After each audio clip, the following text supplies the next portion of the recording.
Oke, kita mulai untuk materi pertemuan ke-5. Sebelumnya, Assalamualaikum warahmatullahi wabarakatuh. Semoga rekan-rekan semua dalam keadaan sehat walafiat, sehingga bisa menyimak dan mengikuti materi yang saya jelaskan di pertemuan ini, yaitu tentang perulangan. Ya. Saya share screen dulu. Ya. Di mana untuk materi pertemuan 5, ya, kita sama-sama apa namanya, pahami, ya, di bahasa pemrograman itu terdapat banyak fungsi, ya, yang kita bisa gunakan, di mana fungsi-fungsi tersebut bertujuan, ya, sebagai alat bantu, ya. Kalau kita membuat program, tentunya kita harus apa namanya, membuat sebuah statement, ya, perintah, ya, baik itu dalam bentuk perintah cetak, perintah input, dan lain sebagainya. Nah, untuk pertemuan kelima ini kita coba fokus ke dalam materi perulangan, ya. Di bahasa pemrograman lain, ya, kita juga pasti akan menemukan fungsi-fungsi yang bisa kita gunakan, ya, baik itu fungsi percabangan atau yang kita sebut dengan branching, atau fungsi perulangan, atau yang kita sebut dengan fungsi looping. Ya. Di dalam Python, ya, program itu akan mengeksekusi perintah itu, dia akan membaca secara baris, ya, baris per baris, mulai dari baris pertama, ya, kedua, hingga terakhir. Ada kalanya kita perlu mengeksekusi satu baris atau satu blok kode program beberapa kali. Hal ini, ya, tentu dilihat dari apa yang digunakan, ya kan? Misalkan perintah untuk mencetak nilai, ya. Mencetak nilai mahasiswa satu kelas, itu kan perintah cetaknya satu, nilai bahasa pemrograman Python. Tapi karena ada 20 lebih mahasiswa, maka perintah cetaknya itu kan sebanyak 20 kali. Ya. Tentunya kita harus memahami sebelumnya bahwa perintah-perintah tersebut tentu harus dibuat dengan struktur yang standar, mengikuti kaidah yang berlaku, ya, kaidah yang berlaku dalam bahasa pemrograman tersebut. Ya, coba lihat.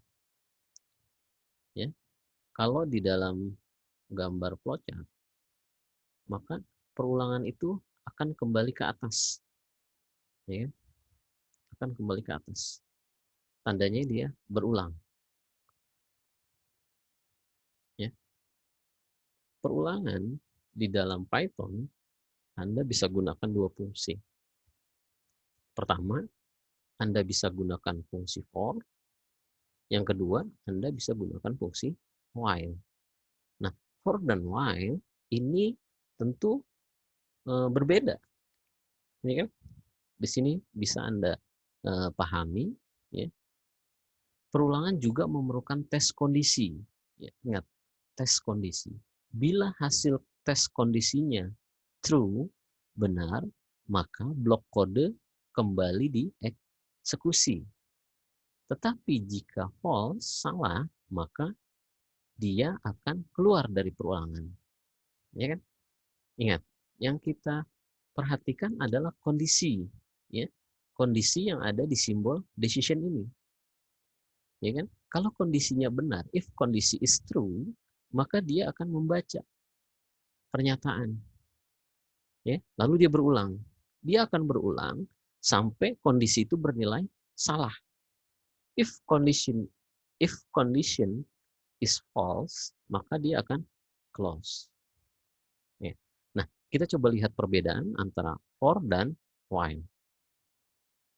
memang dalam dalam hal tertentu kita memerlukan kode-kode, apakah kita gunakan for, apakah kita gunakan while, itu kan tergantung dari sintaks yang akan kita bangun. Anda bisa perhatikan struktur dari for. Struktur dari for adalah seperti ini. For variable in sequence. Ya, variabel ini adalah kita memberi nama variabel di mana variabel ini berfungsi sebagai penampung sementara nilai dari sequence. Ya, pada saat terjadi perulangan. Sedangkan sequence adalah tipe data yang berurut. Ya, sequence itu adalah tipe data berurut. Ya, tipe data di dalam Python, ya, di mana tipe datanya berurut 1, 2, 3, 4, 2, 4, 6, 10, 1, 3, dan seterusnya. Perulangan terjadi sampai mencapai elemen anggota akhir dari sequence. Bila loopnya sudah sampai di elemen terakhir dari sequence, maka program akan keluar. Ya kan? Elemen terakhir itu berarti tadi di atas. Berarti bernilai false. Ya? Elemen terakhir berarti bernilai false. Maka dia akan keluar dari perulangan. Tapi kalau masih bernilai true, maka dia akan terus menjalankan looping sampai bertemu dengan anggota yang terakhir. Ya.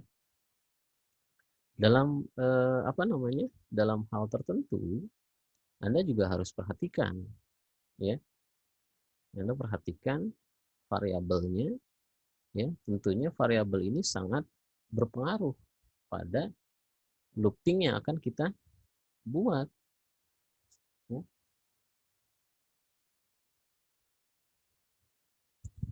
Coba Anda perhatikan pada list program berikut ini. Di sini ada anggota number, ya. Anggota variabel dari number 7, 5, 9, 8, 9, 0, 8, 4, 0. Ya, ini tidak beraturan. Ya, numbernya tidak beraturan. Ada genap, ada ganjil. Ya. Sum sama dengan 0. Jumlah sama dengan 0. Ya. Di sini kita kita buat sebuah kondisi for each in number. Sum sama dengan sum plus age. Ya kan? Nah, pada saat kita mengeksekusi, ya, pada saat kita mengeksekusi, ya, di sini perintahnya adalah menjumlahkan anggota dari bilangan yang ada di bilangan angka, ya, elemen, ya, atau anggota dari variabel number, ya. Dia tinggal menjumlahkan. Jumlahnya adalah, ya, jumlahnya 4, 5, 10. Ya, jumlahnya 50.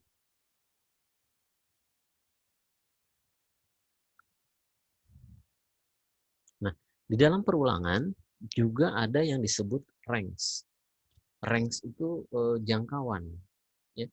Jangkauan dapat digunakan untuk menghasilkan deret bilangan. Ya, misalkan range 10, maka bilangan itu berderet sampai 10 batasnya gitu. Ya, kita juga bisa menentukan batas bawah, batas atas, atau interval dengan format range. Ya, nih seperti ini. Range, batas bawah, batas atas, atau interval. Bila interval dikosongkan, maka dia secara otomatis akan default. Defaultnya 1, ya, yang akan digunakan. Ya. Fungsi rank tidak menyimpan semua nilai dalam memori secara langsung. Ia hanya akan mengingat batas bawah dan batas atas, serta interval, dan membangkitkan hasilnya satu persatu. Hanya bila dipanggil. Untuk fungsi ini, langsung menampilkan semua item. Ya. Kita juga bisa menggunakan fungsi list. Ya, ada rank, ada list, ya, seperti ini. Kalau kita gunakan ranks, ya, kita buat dulu, ya, outputnya. Kalau perintah ini, pagar ini, dia sebagai apa? Pagar ini, ya, sebagai komentar. Dia tidak dibaca sebagai perintah, ya kan? Ranks yang pertama, dia hanya dia hanya membuat struktur langsung, nilai langsung, nggak ada batas bawah, nggak ada interval, nggak ada batas bawah, nggak ada batas atas, ya. Lalu yang kedua, kita juga bisa menentukan batas bawah dan batas atasnya, ya, dengan struktur seperti ini: list, ranks, 2, dan 8. Atau kita juga perlu ke tiga-tiganya, ya, batas bawahnya, intervalnya, batas atasnya, ya. Yang Anda wajib ingat itu adalah struktur dari range-nya seperti ini: batas bawah, batas atas, interval. Batas bawah, batas atas. Ya, kalau satu berarti batas bawah, kalau kedua batas atas, ketiga adalah interval. Kita bisa menggunakan fungsi rank untuk perulangan menggunakan for. Ya, bilangan berurut.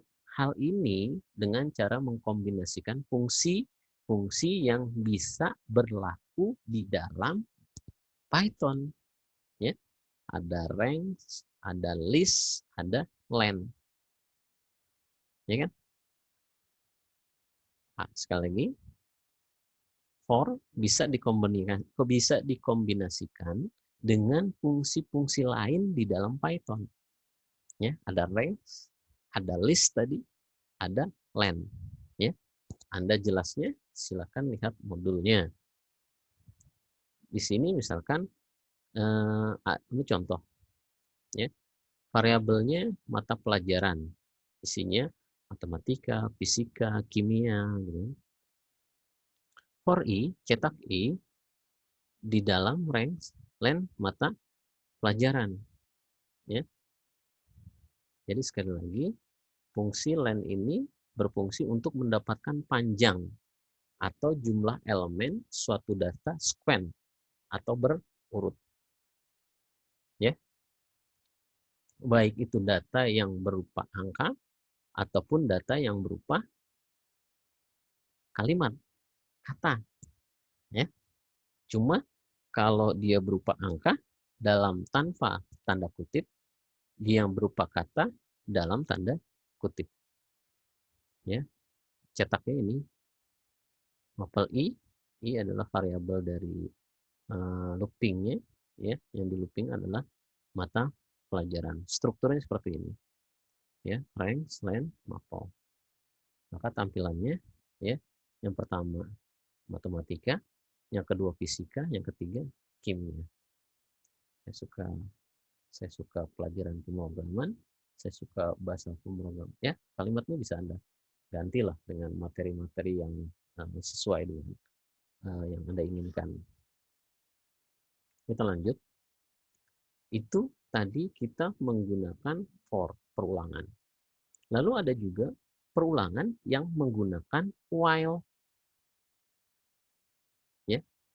Nah, kalau Anda menggunakan while, ya kan? Kalau tadi dengan for dia akan jalan gitu loh. Dia akan jalan, kalau udah selesai berapa 10, ya udah selesai 10 kali gitu. Tapi kalau while, dia lihat ekspresinya. Perulangan while akan menjalankan blok pernyataan terus-menerus selama kondisi bernilai benar. Ya. Adapun sintak dari perulangan while, ya, dia ada namanya expression. Ya, expression titik 2 baru statement. Ya, beda kalau tadi pada saat kita membahas for. For itu agak sedikit berbeda, ya. Kalau secara umum for itu looping yang memang sudah ditentukan berurutan, ya, berurutan, ya, berurutan kondisinya ada variabel, ya kan, dengan tipe sequence berurut. Tapi kalau ekspresi for perulangan dengan menggunakan while itu agak sedikit berbeda kalau kita menggunakan fungsi while. Di sini statement terdiri dari satu baris atau satu blok pernyataan. Ingat, di sini statement terdiri dari satu baris atau satu blok pernyataan. Expression merupakan ekspresi atau kondisi apa saja. Dan untuk nilai selain 0 dianggap true. Iterasi akan terus, perulangan akan terus berlanjut selama kondisi benar. Bila kondisi salah, maka perulangan akan berakhir atau close. Ya kan? Kalau kita lihat perulangan dengan while, dia seperti ini. Ya, dia seperti ini. Perulangannya lihat kondisi dulu. Ya kan? Kalau tadi kita gunakan pada saat kita gunakan for, dia langsung ke atas gitu. Dia langsung ke atas. Kondisinya true, dia langsung ke atas. Ya. Kondisinya kondisi aja gitu. Ya, nggak ada ekspresi. Ya. Beda dengan while expression. Ya. True, jalankan kondisi, cetak. Ya. Kalau false, ya dia akan close. Bedanya di situ. Nah, ekspresi ini adalah sebuah bentuk pernyataan. Coba Anda lihat. Count, ya, count sama dengan 0. While count lebih kecil dari 5. Cetak, the count is, ya, nilai count. Ya, count ditambah 1. Ini adalah satu baris blok perintah. Ya, satu baris blok perintah. Ya. Dia akan terus berulang, ya, sampai dia ketemu angka berapa? Lebih kecil dari 5. Ya, kalau udah lebih kecil dari 5, selesai. Ya. Silakan Anda buat ekspresinya seperti ini di dalam aplikasi PyCharm-nya, ya. Terus Anda Anda pahami, ya, struktur statement dari bagaimana ekspresi, ya. Kalau tadi kita dengan for bagaimana, dengan while bagaimana, ya. Karena memang sering kita temui dalam latihan-latihan tertentu, ya kita lebih cenderung kepada penggunaan for atau kita lebih cenderung kepada penggunaan while. Ya, kecenderungan itu ya tergantung kebiasaan kita pada saat seperti apa gitu. Kita menggunakan fungsi-fungsi perulangan tersebut. Ya. Nah, di perintah lain di dalam loop ada juga yang disebut dengan infinitive loop, di mana kondisi ini selalu benar dan tidak pernah salah karena tidak terbatas. Terkadang hal ini menjadi masalah. Tetapi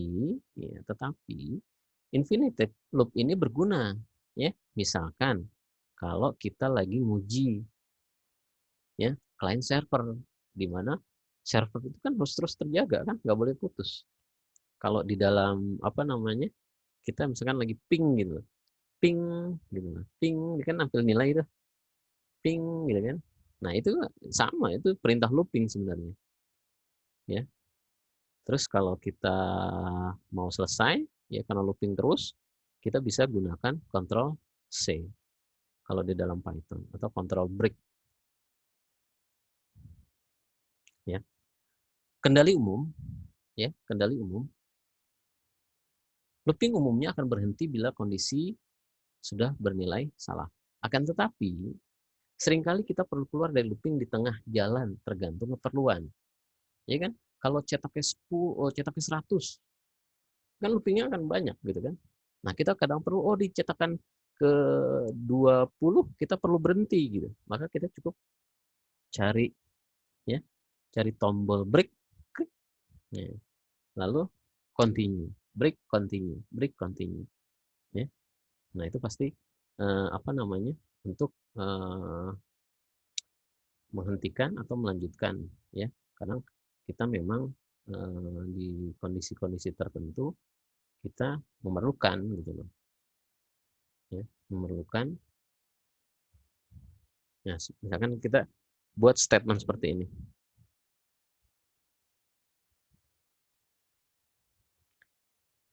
For letter in Python program.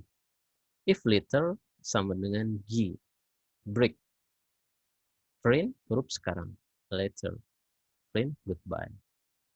Ya. Di sini kita menggunakan variabel letter di mana dia punya anggota Python program. Ya, Python program itu dari A, B, C sampai Z.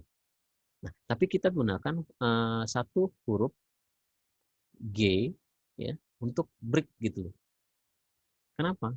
G itu nggak akan tercetak, kalau tercetak ya dilewat. Ya. Ya, seperti ini. Python program, ya. Python program, ya kan? Python program, Python G, ketemu G, dia akan goodbye, berhenti. Ya kan? Goodbye, berhenti. Bila program tersebut kita ganti kode break menjadi continue, maka hasilnya akan Python. Nah, kalau break dia berhenti, goodbye gitu loh. Tapi kalau dengan continue, ya, G-nya tuh nggak dicetak gitu loh. G-nya nggak dicetak. Python prog langsung dia ngaramin gitu kan, langsung goodbye. Ya, seperti itu. Ya, fungsi dari kadang memang kita membutuhkan di satu titik itu berhenti gitu, berhenti dulu. Berhenti dalam arti untuk apa gitu, keperluan apa, bisa kita kondisikan dengan kita gunakan fungsi gabung lain, itu fungsinya. Di dalam Python ada juga fungsi while else. While else. Python menunggu penggunaan else sebagai pasangan dari while. Blok pernyataan else hanya dieksekusi bila kondisi while bernilai salah. Seperti kalau kita gunakan if. Ya. If itu, ya kan, percabangan itu, kalau kondisinya bernilai benar, dia akan nyetak di bawah block statement di bawahnya. Tapi kalau kondisinya salah, dia akan membaca block statement setelah else. Sama dengan di Python, dia mendukung juga fungsi while else. Ya, while else. Ya, kita contoh seperti ini, ya. Seperti ini, ya. Kurang dari 8, ya. Pada cetakan ke-7, dia akan cetak statement di setelah else ini. Ya. Nah, itu adalah teknik penulisan program. Ya. Nah, silakan Anda sambil mencoba, Anda sambil mengeksekusi, ya. Kalau memang ada hal-hal yang perlu ditanyakan, Anda bisa bertanya, ya, di dalam grup yang kita miliki. Ya. Ini untuk latihan, ya. Untuk latihan silakan Anda buat, ya. Hanya untuk latihan saja, ya. Jadi pertemuan ini hanya sampai latihan, ya. Untuk tugas diabaikan dulu, ya. Kita lewat dulu. Nah, yang penting Anda memahami apa yang tadi saya jelaskan tentang perulangan, baik tentang for, tentang while, sampai dengan while else, ataupun kombinasi fungsi yang tadi saya sampaikan, ya. ada list, ada ranks, ada len, ya. Silakan. Kalau ada pertanyaan, ya, silakan diajukan melalui grup WhatsApp yang ada di yang kita miliki. Oke, mungkin itu saja penjelasan dari saya. Mudah-mudahan penjelasan ini bisa mewakili pertemuan tatap muka kita, ya, pada pertemuan kelima. Sekali lagi, terima kasih telah menyimak, ya. Jangan lupa dipahami. Kalau ada hal yang tidak dimengerti, silahkan bisa kita diskusikan di grup, ya. Terima kasih. Wassalamualaikum warahmatullahi wabarakatuh.